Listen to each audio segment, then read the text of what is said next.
This is the story of how I got pushed a mile in a wheelchair by a 100-year-old woman. So I was scheduled to go into the hospital to get my blood drawn. Now, I don't do very good with needles. Some people, when they're scared, have like a fight or flight mechanism. I do not. I have a fainting goat, play dead like a possum mechanism, okay? So the morning comes. I was like, you know what? If you look good, you're gonna feel good. So I did my hair and I did my makeup and I put on a push-up bra and I was like, you know what? We're gonna kick this up another notch, Emerald Lagasse style. We're gonna put on a knee-length pencil skirt, okay? I'm feeling good, feeling good. So I looked good, I was ready. I dropped off the kids. I'm in the car alone, jamming out to the Spice Girls. I was like, you know what? You were the female Matthew McConaughey. You can do this. Going through self-affirmations. I was like, you know what? It's just a needle, Christy. It's just a needle. You are bigger than the needle. You're stronger. You're smoother than a baby's bottom. You can do this. Mind over matter. Here we go. Get to the hospital. Now, from where I parked to the lab, it's about a mile walk through busy corridors of young doctors and nurses. And I was like, that's okay. That's okay. You look good. The world is your runway right now. Don't think about the needle. This is your time to shine.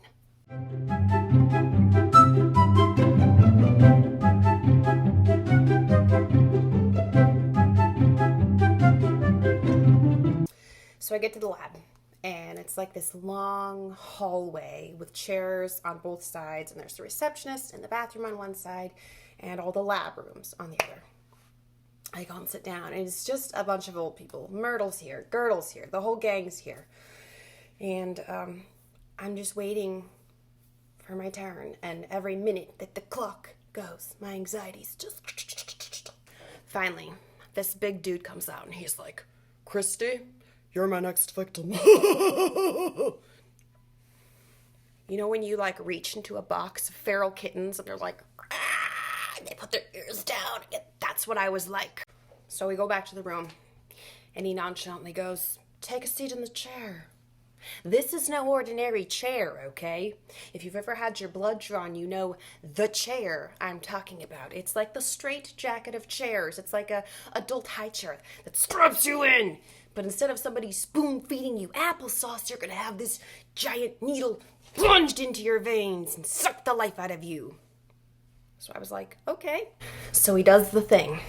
And the entire time, I'm like a worm being held up. He finishes up. I'm feeling a little lightheaded, not gonna lie.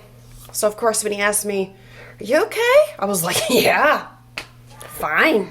I was like, you know what? I'm just gonna go hide in the bathroom for a couple minutes and gather myself before I make that, mile-long trek through the hospital. Don't feel super good.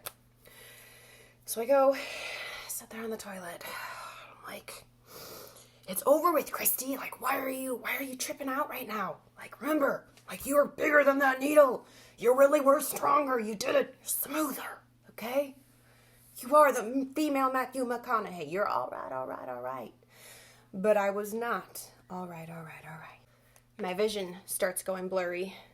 Like, oh crap, it's happening. Okay?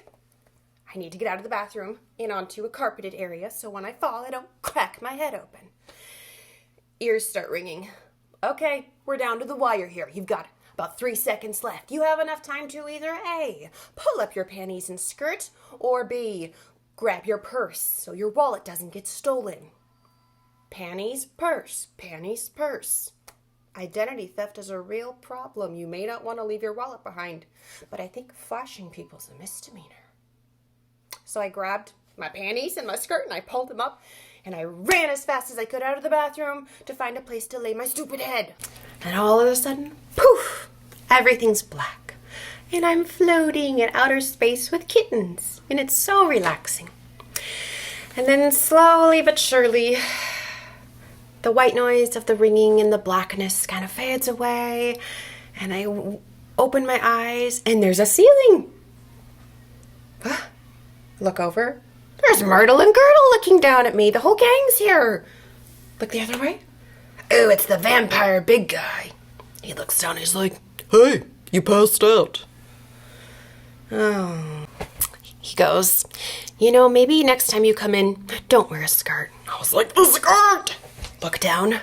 I am flailed out like a starfish in the middle of the reception floor, and in between my legs, oh, there's the receptionist in the bathroom. Well, I'm glad I decided to choose my panties being pulled up instead of my purse. So there I am, spread eagle on the floor with the Myrtle and Girdle gang, and we're all there having a good time.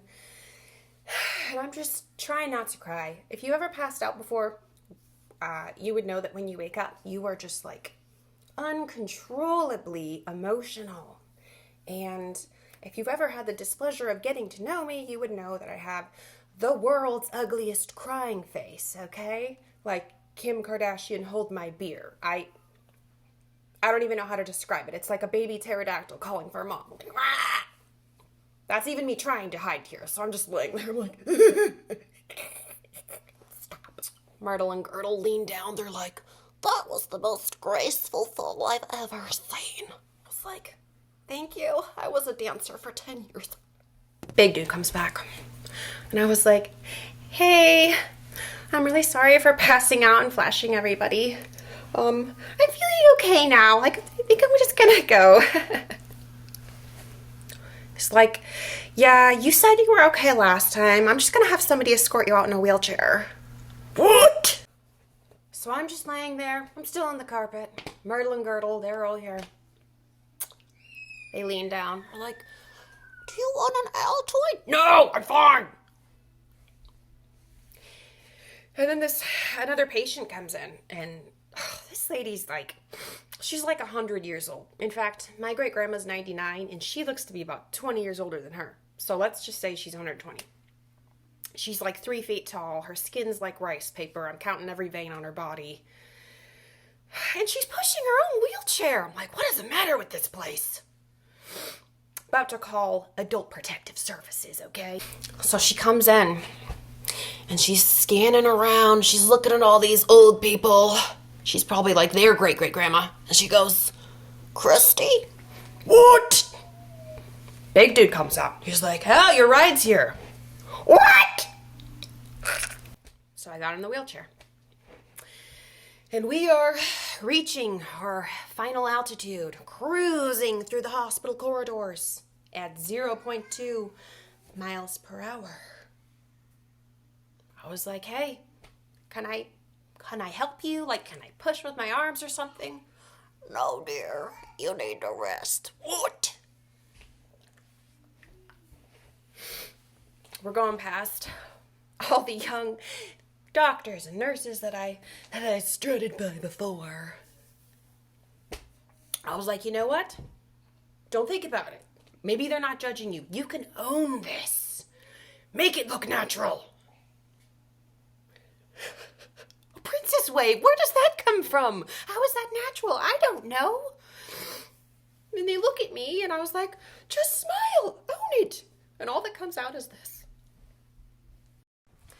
So that is the story of how I ended up being pushed through a hospital by a 100-year-old woman in a wheelchair.